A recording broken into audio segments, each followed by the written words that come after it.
ஒரு காலத்தில் பசுமையான காட்டின் மையத்தில் பென்னி என்ற சிறிய கரடி இருந்தது. பென்னி காட்டின் அதிசயங்களை ரசித்து விளையாடுவதையும் அதை ஆராய்வதிலும் விருப்பம் அதிகம். ஆனால் ஒரு நாள் பென்னி காடுகளுக்குள் ஆழமாக அலைந்து கொண்டிருந்த போது ஒரு முட்புதரில் சிக்கியிருந்த ஒரு சிறிய முயல் மீது தடுமாறினார். ஐயோ, குட்டி முயல், நீ நலமா? முயல் வலியில் இருப்பதை பார்த்து பென்னி வருத்தப்பட்டது. தயக்கமின்றி முயல்களின் ரோமத்தில் இருந்த முட்களை மெதுவாக ஒவ்வொன்றாக கவனமாக அகற்றியது. முயல் அவரை நன்றியுடன் பார்த்தது. பின்பு வலி குறைந்து ஹனி நிம்மதியடைந்து பென்னியின் கருணைக்காக கரடிக்கு நன்றி தெரிவித்தது முயல். அன்று முதல் அவர்கள் சிறந்த நண்பர்களாக மாறினர். பென்னியும் ஹனியும் ஒன்றாக விளையாடி மகிழ்ச்சியுடன் சுற்றித் திரிகின்றனர்.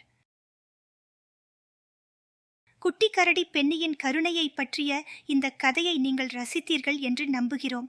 நினைவில் கொள்ளுங்கள், எந்த ஒரு கருணை செயலும் எவ்வளவு சிறியதாக இருந்தாலும் வீணாகாது. அடுத்த முறை நீங்கள் எங்கு சென்றாலும் கருணையை பரப்புங்கள். குட்பை நண்பர்களே. உங்களுக்கு இந்த கதை பிடித்திருந்தால் லைக் அண்ட் சப்ஸ்கிரைப் பண்ணுங்க.